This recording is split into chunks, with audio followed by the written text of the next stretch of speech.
இப்படி சொல்றேன், ஒரு புதிய பிறந்த குழந்தைக்கு பழைய வஸ்திரங்கள் தரிப்பிக்க மாட்டாங்க, எல்லாம் புதுசா இருக்கும். நீங்க நானும் அப்படி கிறிஸ்துவுக்குள் புது சிருஷ்டியா இருந்தால் என்னென்ன புதுசு புதுசா நமக்கு கொடுக்கணும்னு அவர் விரும்புகிறாரோ கொடுப்பார்.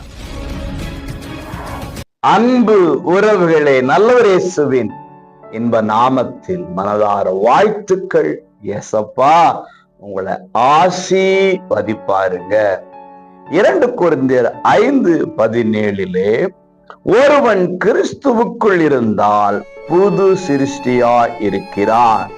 பிரியமானவர்களே, நீங்களும் நானும் கிறிஸ்துவுக்குள் இருப்போமையானால் நமக்கு புதிய சிருஷ்டி என்கிற ஒரு பெயர் இருக்கிறது.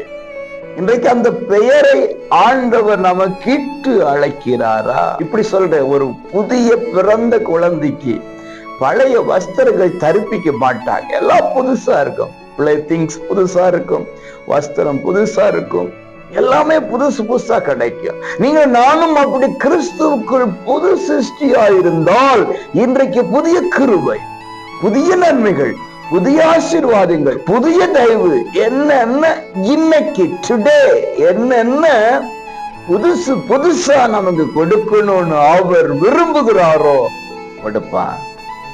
நம்ம புது சிருஷ்டியா இருக்கணும், அதுதாங்க.